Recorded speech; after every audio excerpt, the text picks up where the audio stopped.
a todos, sejam todos bem-vindos a este espaço, a esse canal. Eu quero começar, com uma apresentação breve, falando um pouco sobre mim e a minha trajetória. Mas antes disso, antes desse vídeo de apresentação do canal, da proposta, eu quero agradecer a todos desde já pelo interesse, com o conteúdo deste canal que eu estou construindo e que a gente vai construir junto também a partir dos diálogos, dos contatos, dos feedbacks que vocês derem para mim, tá bom? Mas antes disso, que é importante também, eu preciso fazer uma descrição, tá? Prometo ser uma prática que eu vou tentar fazer em todos os vídeos, tá? Aqui é a minha descrição. Então, geralmente eu vou estar nesse fundo azul, tá? Um fundo azul, eu sou um homem negro, cabelo crespo, sobrancelhas finas, cabeça arredondada, traços negroides, eu tenho barba, e nesse momento, para esse vídeo de apresentação, eu estou com a camisa laranja, gola polo, com detalhes na gola, com listras nas cores cinza, azul, vermelho e laranja também, tá bom? Então é isso, essa é a minha autodescrição, para a audiodescrição, e meu nome é João Ricardo, eu sou professor de língua de sinais, trabalho na Universidade Federal da Bahia, um espaço em que eu tenho a oportunidade de falar mais e falar melhor ainda sobre a língua de sinais, como a língua de sinais atravessa, como a língua de sinais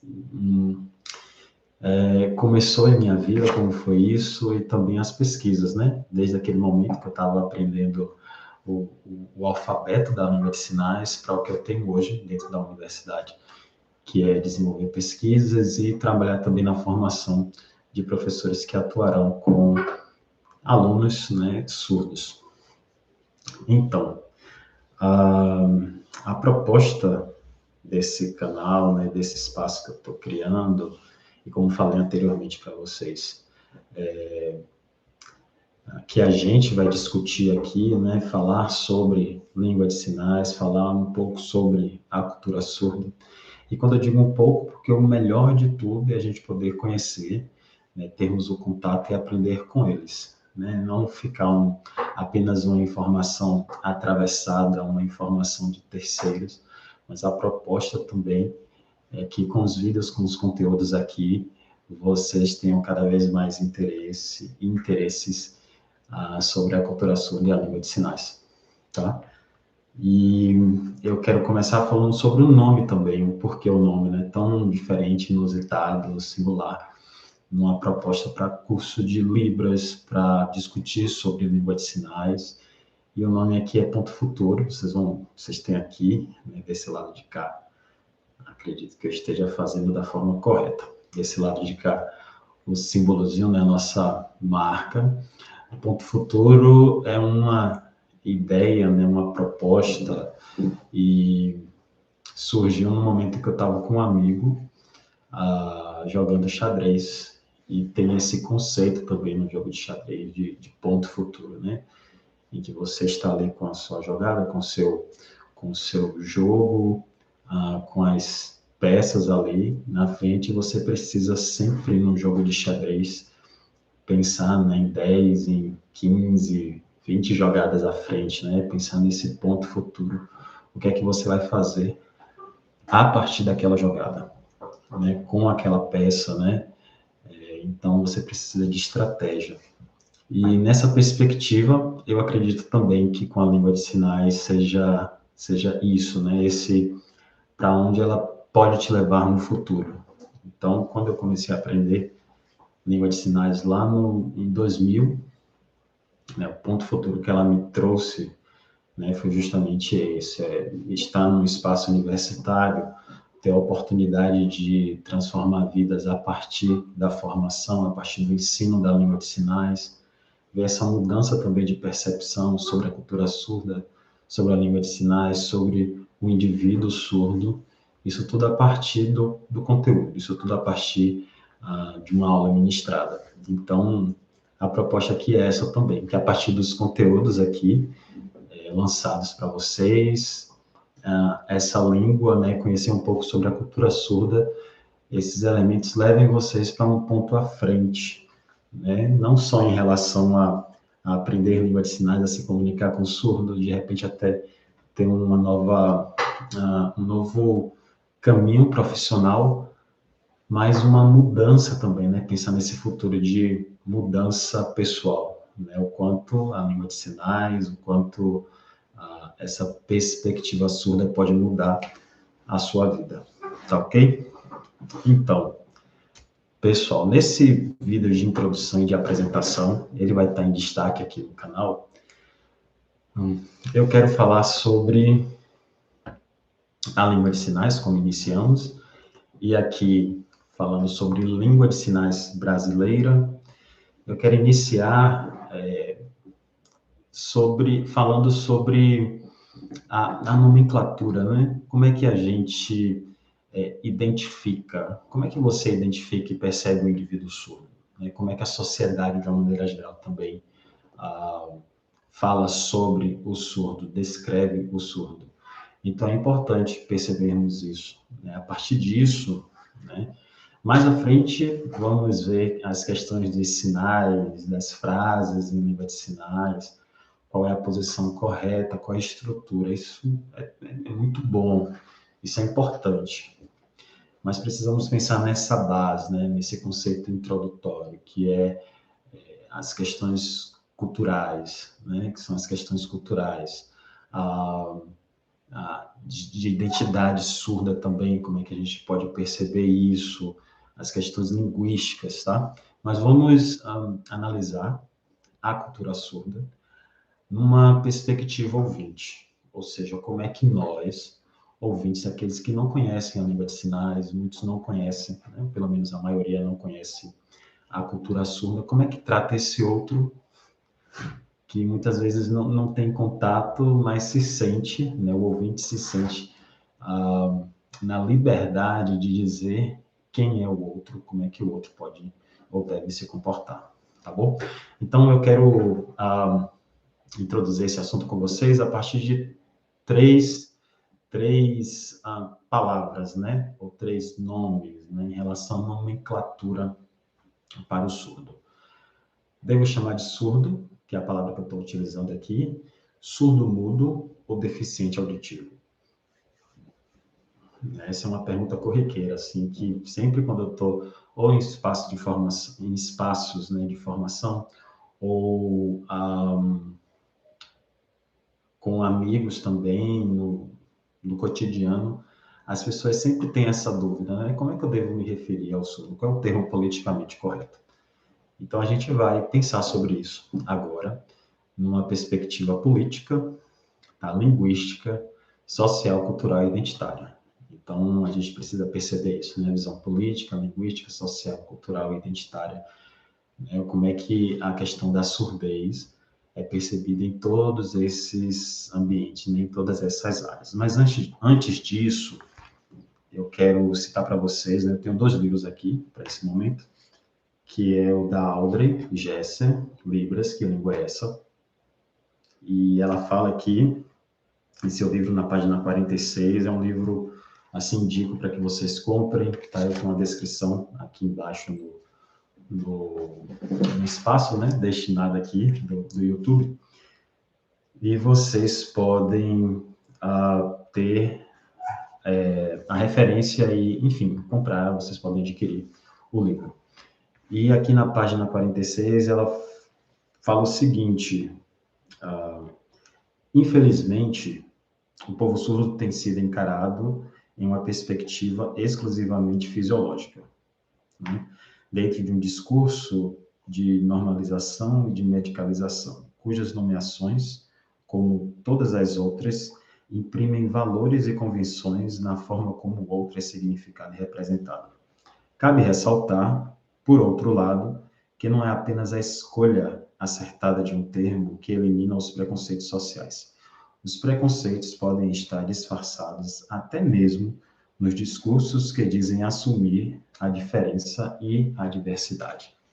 Então, infelizmente, essa perspectiva E aí a gente já pode dizer qual é o termo mais adequado, né? Essa perspectiva médica, perspectiva da surdez enquanto doença, faz com que os discursos na sociedade, os discursos em grupos sociais sobre o indivíduo surdo, apresentem esse indivíduo, esse sujeito, né, esse cidadão, apenas como um deficiente, como alguém que está sempre a trazer algum prejuízo para a sociedade e que precisa do apoio da sociedade, mas nunca numa perspectiva sociocultural, né, que valoriza o indivíduo em sua identidade, independente de qual seja, e sua cultura que é formada pela língua também, né, e a língua também formada pela cultura, e essa relação da própria comunidade surda, né, perceber o surdo a partir da sua cultura, e não a partir do que esse outro grupo social vai perceber esse indivíduo apenas na sua surdez e pensar essa surdez apenas como deficiência. Então, quando a gente pensa, né, naquele primeiro ponto que eu falei para vocês, na visão política da surdez, é justamente localizar onde na política a surdez, a educação de surdos, a língua de sinais está localizada ou estão localizados, né? Todos esses itens, né? Surdez, o surdo e a língua de sinais.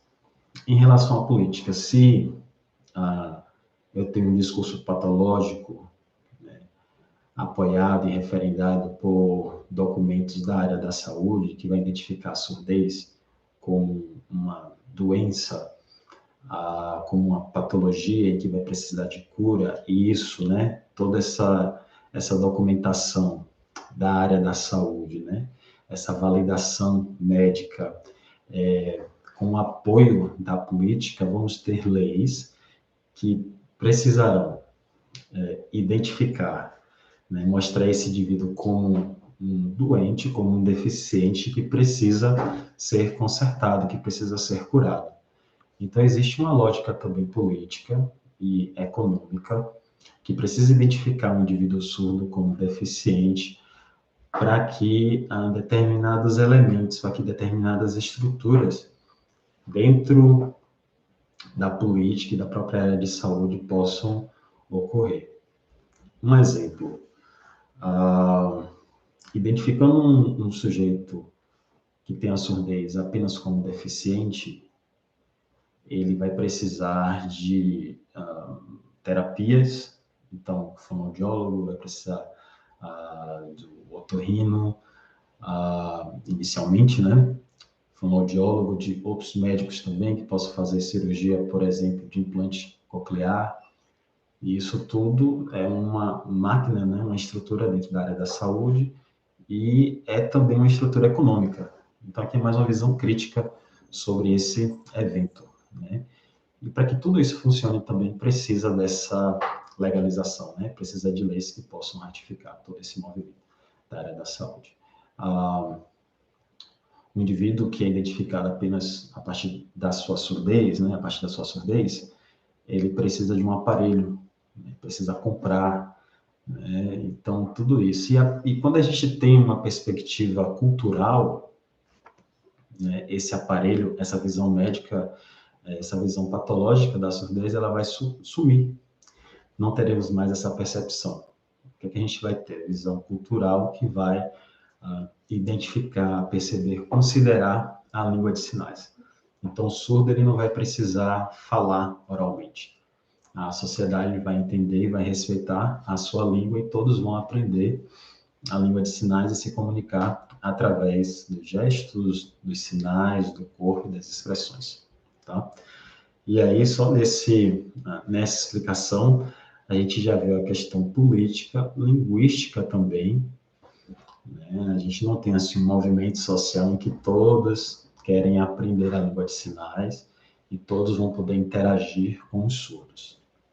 Às vezes é muito mais fácil assumir esse discurso patológico da surdez, né? Fazer com que o surdo utilize aparelho para que ele possa ouvir a língua do outro, né? A língua do ouvinte, e que muitas literaturas vão considerar isso como um movimento opressor, tá bom? E por fim, o que eu quero destacar é a questão cultural, que acaba sendo oprimida, né, ou apagada, certo? Então, é importante que, enquanto sociedade de ouvintes, né, pelo menos uma sociedade majoritária, majoritariamente formada por ouvintes, possamos reconhecer a questão da cultura surda. Uma vez que o surdo não consegue, né, ou não é capaz de ouvir, e essa é a única impossibilidade para ele, ele tem uma outra forma de perceber o mundo, né, não só de receber essas informações do mundo, mas também de externalizar isso, vai formar a cultura visual, tá? E, por fim, também a identidade. Então, tem diversos surdos, né, diversas identidades, identidade de surdos que moram no sul, de surdos que moram no norte, no nordeste, sudeste, identidades em relação à sexualidade, né, mulheres surdas, homens surdos, a questão do negro surdo também, do surdo negro. Então, são vários pontos em relação à cultura surda que a gente precisa considerar. E são esses que eu estou apresentando inicialmente aqui para vocês. Política, né, questão política, linguística, social, cultural e identitária. Aí, compreendendo isso, a gente pode, né, identificar qual é o nome mais correto, né, de como me referir ao outro. Acho que o primeiro movimento que a gente precisa ter é saber, né, perguntar como é que o outro prefere ser chamado, ser identificado. Então, inicialmente, nós temos, principalmente, né, o termo surdo ou deficiente auditivo, nunca surdo-mudo. Surdo-mudo é uma ideia da antiguidade, formada por Aristóteles, né, uma visão aristotélica mesmo. O nome, né, vai ser, não é cunhado em Aristóteles, né, com Aristóteles, mas a partir do pensamento e da filosofia dele, isso vai permanecer na antiguidade, depois Idade Média, Idade Moderna, até hoje, né, pensando esse indivíduo que fala em língua de sinais, que não ouve como surdo-mudo. Nesse livro aqui também, da Audrey Gesser, ela fala sobre essa questão da nomenclatura também, né, e apresentando até uma outra visão, em relação a essa questão da mudez, né? O surdo consegue se comunicar, o surdo se comunica. Então, não existe essa ideia da falta de comunicação por conta do uso da língua de sinais ou por não ouvir e não falar oralmente. O surdo se comunica e fala através da sinalização, a partir de gestos. Então, não existe a não comunicação. Existe uma comunicação diferenciada, uma comunicação que acontece de uma outra forma, certo? Uma fala também, né? Não é uma fala oral, mas é uma fala em língua de sinais. Então, o termo surdo, geralmente, é utilizado, né, para aqueles que utilizam, que usam a língua de sinais como forma de comunicação, tá? E adotaram a cultura surda. E deficiente auditivo não é um termo correto, ou melhor, desculpa, não é um termo incorreto, muito pelo contrário, é validado, né? Temos documentos legais que apresentam isso, e tem pessoas que gostam, né? Que se identificam com esse nome, com essa nomenclatura. Então, e não tem nenhuma ligação, geralmente, não tem nenhuma ligação com a comunidade surda, e esses deficientes, né? Os que se consideram deficientes auditivos, não utilizam a língua de sinais.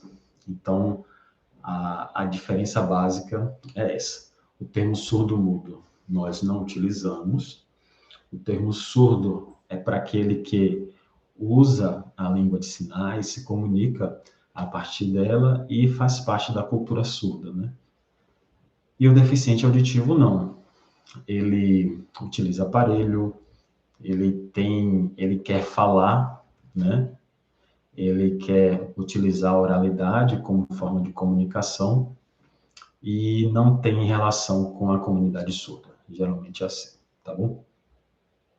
Outro ponto interessante para a gente nessa introdução e nessa apresentação aqui do nosso conteúdo e da proposta do conteúdo aqui desse canal é a questão da representação da surdez, o que os discursos falam sobre a surdez e quem está discursando sobre os surdos. Isso é muito importante para a gente. Primeiro, em relação à representação. É muito importante também. Nos dias de hoje, temos diversos assuntos, né? Diversas categorias sociais, diversos grupos buscando por isso, por essa questão da representação. E não é diferente para aqueles que estão na comunidade surda. Os próprios surdos estão atrás dessa representação e as outras pessoas que fazem parte da comunidade também, né? Por espaços que reconheçam, por exemplo,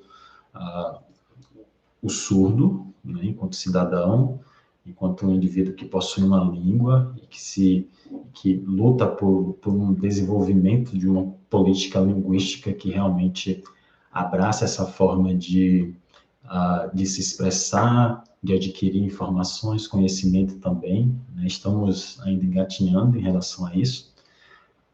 Mas outros grupos também, grupos de intérpretes de língua de sinais, professores de língua de sinais também, por essa representação, tá? O que os discursos falam sobre os surdos, essa é uma reflexão que a gente vai construir aqui também. Por exemplo, o que é que vocês veem sobre surdos ou sobre surdez na televisão? O que é que a mídia apresenta, né? Ou como a mídia representa a língua de sinais ou os indivíduos surdos? Em relação à literatura, né? Qual foi a literatura que você teve contato que apresentou o indivíduo surdo de uma forma positiva, né? O que é que a gente vê, né?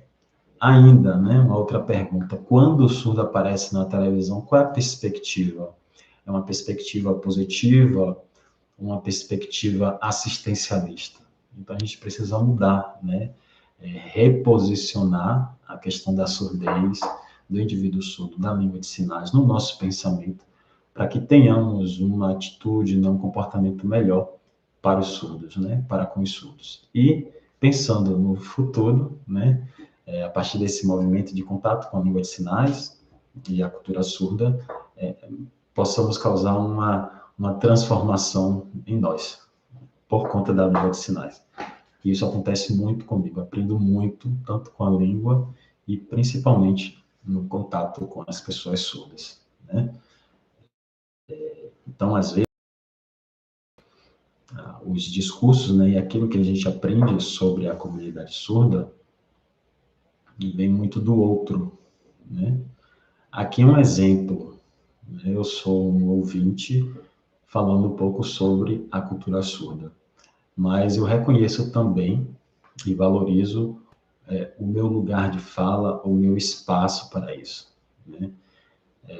Não posso falar plenamente sobre as experiências da surdez, mas eu me coloco apenas num espaço em que eu possa falar, em que eu possa expressar aquilo que eu sinto, aquilo que eu vivo, aquilo que me atravessa desde o momento em que aprendi a língua de sinais até chegar a esse ponto de poder ensinar a língua de sinais. Então, meu envolvimento não é só de aprendizagem da língua, mas é de conviver com os surdos, né? De estar em espaços para defender o direito dos surdos também, de estar em espaço para defender o direito da comunidade surda, no meu caso, como intérprete de língua de sinais, que precisa de um reconhecimento, né? Sou intérprete e professor, como eu falei para vocês inicialmente, mas um intérprete que precisa de um reconhecimento profissional. Então, todas essas experiências me habilitam, né? Me deixam confortável nesse espaço, né? Outras coisas competem apenas aos surdos falarem, e lutarem mesmo, né? A partir da sua comunicação, da sua luta, da sua forma de expressão, tá bom?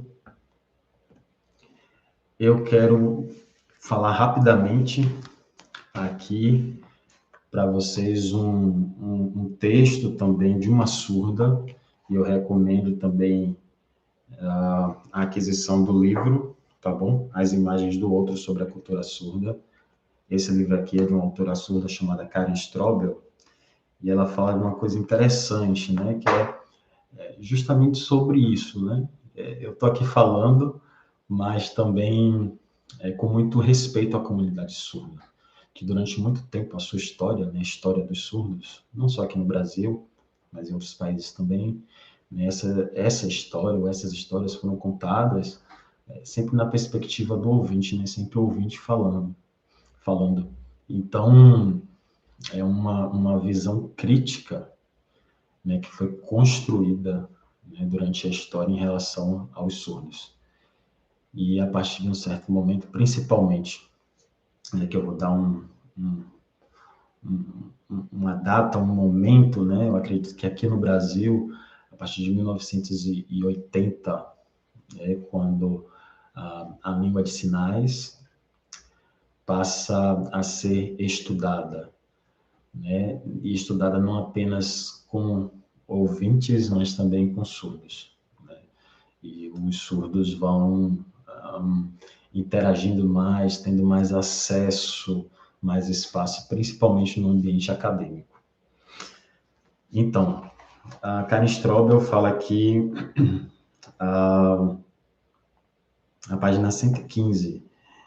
Recentemente houve uma virada da história dos surdos na visão crítica para a história cultural. Então, aquilo que eu estava falando com vocês, né? Durante muito tempo, tivemos uma história crítica sobre os surdos, porque essa história estava sendo contada pelos ouvintes, na perspectiva dos ouvintes, e em um determinado momento, isso passa a ser uma história cultural, uma história em que os surdos estão contando, estão narrando as coisas que realmente aconteceram com ele e na perspectiva surda. Esse modo envolvente na história cultural de surdos resultou em certo abandono dos artigos teóricos tradicionais, para então ter mais valorização dos povos surdos, em diversas comunidades surdas e períodos específicos. Então, aqui a Strobel ela traz essa valorização, né, da narração, né, da história sendo contada e registrada, né, a partir da própria comunidade surda. E quando a gente pensa, né, uma surda falando isso, principalmente no nosso contexto, né, brasileiro, enfim, em outros espaços também, em outros países, e pensando no indivíduo surdo, que é um indivíduo que faz parte de uma comunidade minoritária, porque a maioria das pessoas fala a língua oral, e quando a gente tem uma autora surda que escreve em língua portuguesa para criticar, né, para dizer, oh, durante muito tempo vocês escreveram sobre nós, mas agora, numa perspectiva cultural, estamos escrevendo a real história da comunidade surda, né? Estamos falando as coisas a partir da nossa percepção. Então, isso é também algo que eu sempre falo, atravessar a história com a marca da impossibilidade. Durante muito tempo era impossível para o surdo, né, pensar em uma escrita, pensar em reproduzir conhecimento a partir da língua portuguesa, durante muito tempo. Ou isso estava restrito também para alguns, porque a maioria falava a língua de sinais, fala a língua de sinais, não tem contato, né, com a audição, com a oralidade. Esse contato só acontece a partir de treino, né, não é algo natural. Então, quando você tem um surdo que escreve, né, uma crítica na língua do opressor, a gente deve reconhecer isso, né? Atravessar a história com a marca da impossibilidade. Em um determinado momento, a gente poderia dizer que era até impossível, né? Um surdo fazer um trabalho como esse. No entanto, é a partir da língua do opressor que ele vai apresentar, que ele vai mostrar uma crítica, né? E dizer quem ele realmente é, tá? E falar realmente sobre a cultura surda. Então, pessoal, nesse vídeo de introdução, né, de abertura, eu queria deixar essas instruções, essas informações, né, esse conteúdo para vocês.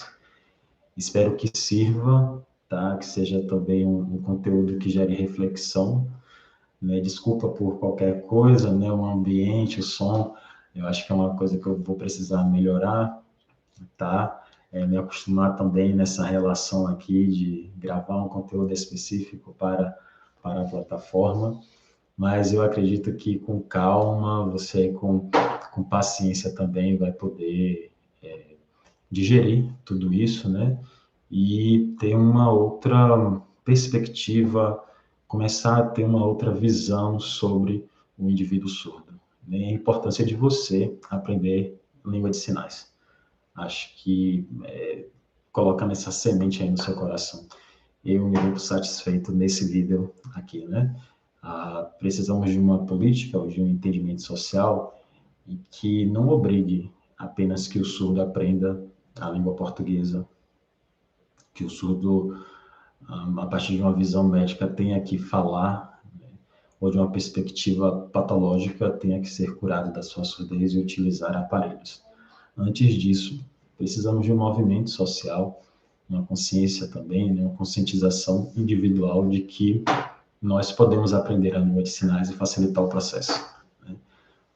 Ninguém precisa ser fluente a ponto de se tornar um intérprete de língua de sinais, mas uma fluência que permita a comunicação, né, que o surdo possa contar com o apoio do outro, né, da maioria que está ao seu redor, tá bom?